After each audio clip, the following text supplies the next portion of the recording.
저는 창업시장을 생각하면 이 말이 떠오르는데요. 강한 자가 살아남는 게 아니라 살아남는 자가 강한 거다. 들어보신 적이 있을 거예요. 오늘 영상은 창업이 처음이신 분들, 창업 준비 자금이 여유롭지 않으신 분들, 그리고 안정적인 창업을 하고 싶으신 분들을 위한 영상입니다. 여러분이 창업을 막 시작하는 단계라고 가정했을 때 우리는 지금 당장 경험이 없는 초보 사장이죠. 그렇다면 이 상황 속에서 우리의 매장이 롱런할 수 있도록 하려면 어떤 게 제일 중요할까요? 창업 준비 과정부터 반드시 체크해야 될 3가지 지금 바로 알려드리겠습니다. 바로 초기 투자 자금과 임대료, 인건비 부분입니다. 이 3가지만 잘 체크하여 창업을 한다면 적어도 망할 일은 없어요. 반대로 이 3가지를 제대로 신경 쓰지 않고 창업을 시작한다면 80% 확률로 5년 안에 폐업한다고 보시면 돼요. 망하는 거죠. 다시 본론으로 돌아 자세히 알려드리면 창업 전 체크해야 할 부분, 원리금, 부동산 보증금, 인테리어, 이 3가지 비용은 사장님이 현재 가지고 있는 자금 안에서 해결해야 합니다. 그럼 그 돈이 없으면 사업을 하지 말라는 거냐?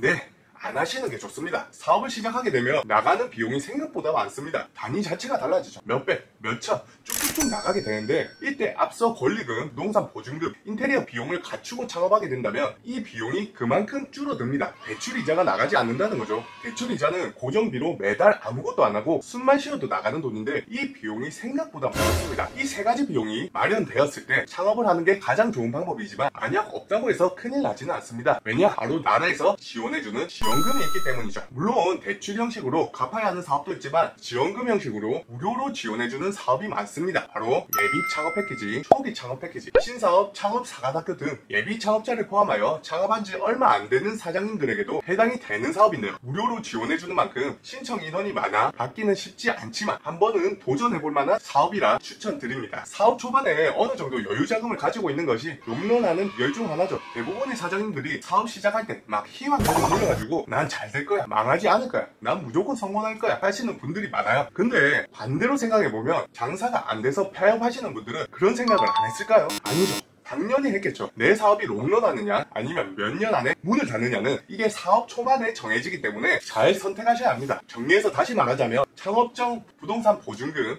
권리금, 인테리어 비용 등 시작 전 발생하는 비용은 가지고 시작하는 것이 좋습니다. 예를 들어 가게 월 매출이 1000만원이라고 가정해 볼게요. 앞서 3가지 자금을 준비하지 않았다면 대출이자, 인건비, 임대료 등 나가는 고정비가 많아져 남는 수익은 0 아니면 정말로 최악의 상황은 마이너스가 될 수도 있습니다. 여기서 인건비와 임대료는 충분히 컨트롤할 수 있기 때문에 대출 이자만 빠져도 해볼만 한 거죠. 그렇기 때문에 내 사업이 롱런 하려면 기본 3가지 자금을 미리 준비하셔서 창업하라고 말씀드린 겁니다. 오늘 얘기했던 내용은 정말 나는 좋은 아이디어가 있는데 돈이 없어서 못하고 있다, 안정적인 사업을 하고 싶은데 여유 자금이 넉넉지 않다, 내 사업을 오래 끌고 가고 싶다라고 하시는 분들에게 해당되는 내용입니다. 꼭 여유 자금이 없더라도 정부에서 지원해주는 사업을 활용하여 창업할 수 있기 때문에 창업에 또는 창업 지원금에 관심이 있으신 분들은 댓글 또는 댓글란 상담 신청을 통해 문의주세요. 오래오래 안정적인 사업 하시기를 바라겠습니다. 대표님들의 권리를 찾는 그날까지 저 장 대표가 함께 하겠습니다.